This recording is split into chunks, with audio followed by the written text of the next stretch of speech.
నమస్తే. ఆంధ్రప్రదేశ్‌లో నరసరావుపేట పార్లమెంటు నియోజకవర్గం చాలా ప్రాముఖ్యత కలిగినటువంటి నియోజకవర్గం. ఇట్లాంటి నియోజకవర్గంలో ఇప్పుడు రాజకీయాలు వేగంగా మారుతూ ఉన్నాయి. గత ఎన్నికల్లో వైఎస్ఆర్‌సీపీ నుంచి గెలుపొందినటువంటి లావు శ్రీకృష్ణదేవరాయలు ఆయన ఇప్పుడు పార్టీ మారారు. తెలుగుదేశం పార్టీలోకి వచ్చినటువంటి శ్రీకృష్ణదేవరాయలు అక్కడి నుంచి అనిల్ కుమార్ యాదవ్‌తో ముఖ్యంగా వైఎస్ఆర్‌సీపీలో గతంలో మంత్రిగా పనిచేశారు. ఆయన నెల్లూరు జిల్లాకు సంబంధించినటువంటి వ్యక్తి. ఆయన అక్కడి నుంచి ఇక్కడికి బదిలీ చేశారు. ఆయన వైఎస్ఆర్‌సీపీ తరపున ఎంపీ అభ్యర్థిగా బరిలో ఉన్నారు. ఇలాంటి సందర్భంలో లావు శ్రీకృష్ణదేవరాయలు విజయం ఏ మేరకు ఉంటుంది అనేది ఇక్కడ కీలకంగా మారింది. ముఖ్యంగా గత ఎన్నికల్లో తెలుగుదేశం పార్టీ అభ్యర్థి రాయపాటి సాంబశివరావుపై 1,50,000కు పైగా ఓట్ల మెజార్టీతో శ్రీకృష్ణదేవరాయలు గెలుపొందారు. ఇట్లాంటి సందర్భంలో ఆయనకు సిట్టింగ్ ఎంపీగా ఉన్నటువంటి శ్రీకృష్ణదేవరాయలకు అక్కడ నుంచే అంటే నరసరావుపేట నుంచే టికెట్ ఇస్తే నేను పోటీ చేస్తానని చెప్పి వైసీపీ హైకమాండ్కి చెప్పారు. ఇలాంటి క్రమంలో ఆయన కొద్దిగా మార్చే అవకాశాలు ఉన్నాయని తెలియగానే ఆయన పార్టీని వీడారు. ఇలాంటి సందర్భంలో జనసేనలోకి వెళ్తున్నారని కొద్ది రోజులు లేదు తెలుగుదేశం పార్టీలో అని అసలు 2 పార్టీలు కాదు మళ్ళీ వైఎస్ఆర్‌సీపీకే వస్తున్నారని రకరకాల ప్రచారాలు జరిగాయి. దానికి సంబంధించి ఆ రకమైనటువంటి చర్చలు కూడా జరిగాయి. కానీ ఎక్కడా కూడా లావు శ్రీకృష్ణదేవరాయలు దాన్ని యాక్సెప్ట్ చేయనటువంటి పరిస్థితి.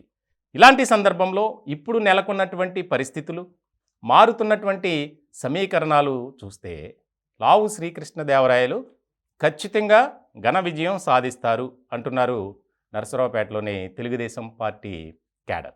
ముఖ్యంగా నరసరావుపేట పార్లమెంటు నియోజకవర్గంలో బీసీ ఓటర్లు ఎక్కువ.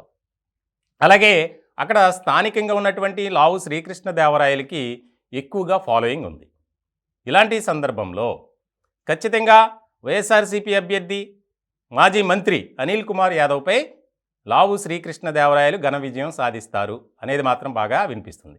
దీనికి సంబంధించి ఢిల్లీ వెళ్ళినటువంటి నారా చంద్రబాబు నాయుడు గారితో ఆయన భేటీ కూడా చాలా ఆసక్తికరంగా మారినటువంటి నేపథ్యంలో ఖచ్చితంగా నరసరావుపేట నుంచి ఆయనే పోటీ చేస్తున్నారు తెలుగుదేశం పార్టీ తరపున అనేది బాగా ఒక ముద్ర అయితే పడిపోయింది. ఇలాంటి నేపథ్యంలో తాజాగా ఎవరైతే లావు శ్రీకృష్ణదేవరాయలు అనుచరులు కానీ అభిమానులు ఉన్నారో వారు కూడా వైఎస్ఆర్‌సీపీని వీడి తెలుగుదేశం పార్టీలో చేరడానికి రంగం సిద్ధం చేసుకున్నారు. ఇటువంటి నేపథ్యంలో చాలా కీలకంగా మారినటువంటి అంశంగా చూడాలి. నరసరావుపేట మనదే, ఇక్కడ ఎవరు కూడా ఆధిపత్యం చెలాయించడానికి అవకాశం లేదు, మనమే గెలవాలి, మనం లావు శ్రీకృష్ణదేవరాయల్ని గెలిపించుకోవాలి అనే నినాదంతో ఇప్పటికే ఆ పార్లమెంటు నియోజకవర్గ పరిధిలో లావు శ్రీకృష్ణదేవరాయలకు సంబంధించినటువంటి అభిమానులు కానీ సన్నిహితులు కానీ అనుచరులు కానీ రకరకాల ప్రయత్నాలు చేస్తున్నారు.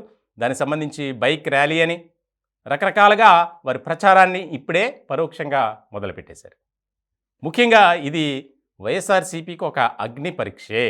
ఎందుకంటే అనవసరంగా సిట్టింగ్ ఎంపీగా ఉన్నటువంటి లావు శ్రీకృష్ణదేవరాయల్ని మనం కదిపాం అంటే అక్కడ కాకుండా గుంటూరు నుంచి పోటీ చేయమని కోరడం పెద్ద శాపంగా మారింది, మనం అనవసరంగా మిస్టేక్ చేసాం అనేది బాగా వినిపిస్తుంది.